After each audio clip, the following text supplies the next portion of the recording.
Salam jumpa lagi Bapak Ibu Saudara-saudara yang terkasih dalam Renungan Kelana Sabda edisi Rabu 7 Juli 2021. Bacaannya akan kita dengarkan pada hari ini diambil dari Injil Matius pasal 10 ayat 1 sampai 7. Yesus memanggil ke-12 muridnya dan memberi kuasa kepada mereka untuk mengusir roh-roh jahat dan untuk melenyapkan segala penyakit dan segala kelemahan. Inilah nama ke-12 rasul itu.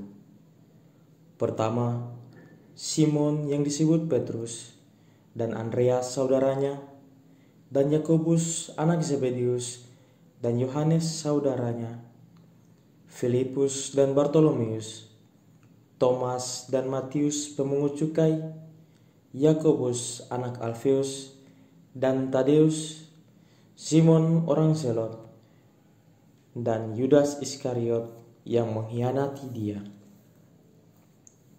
Ke-12 murid itu diutus oleh Yesus dan ia berpesan kepada mereka, "Janganlah kamu menyimpang ke jalan bangsa lain atau masuk ke dalam kota orang Samaria, melainkan pergilah kepada domba-domba yang hilang dari umat Israel. Pergilah dan beritakanlah, kerajaan surga sudah dekat." Bapak, Ibu, saudara-saudari yang terkasih dalam Tuhan kita Yesus Kristus. Hari ini Penginjil Matius menjelaskan kepada kita tentang proses Yesus memanggil ke-12 murid dengan tujuan untuk mewartakan tentang kerajaan surga yang telah dekat. Kita tahu bersama bahwa kerajaan surga diidentikan dengan kabar gembira. Pada bacaan ini, kita dapat melihat sikap Yesus sebagai guru yang sangat berbeda dari guru pada umumnya. Ia memiliki inisiatif untuk memanggil para murid. Ia menjadi guru yang rendah hati. Perutusan yang diberikan oleh Yesus diawali dari sebuah panggilan. Panggilan berarti sebuah ajakan untuk mendengar, sebuah ajakan untuk datang mendekat kepada orang yang memanggil. Panggilan dari orang yang memanggil tentu akan menjadi sia-sia bila yang dipanggil tidak mau menanggapi atau pura-pura tidak mendengar. Ketika Yesus memanggil para rasul-Nya, mereka datang mendekati Yesus dan membangun sebuah relasi keakraban, dan relasi ini menjadikan suatu hubungan yang renggang menjadi ada ikatan.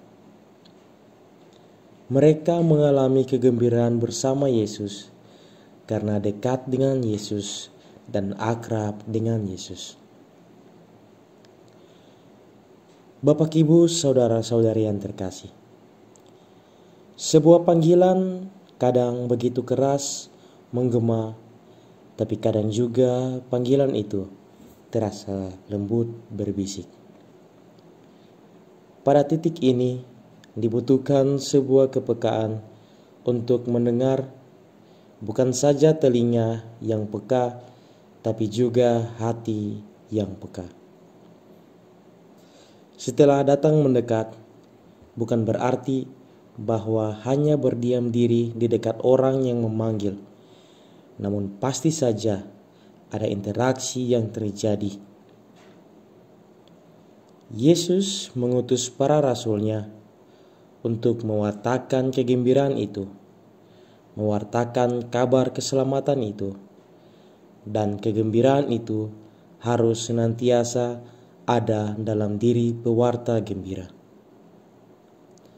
Bagaimana mungkin seseorang menyebut diri sebagai pewarta kabar gembira, bila dirinya sendiri tidak merasa gembira?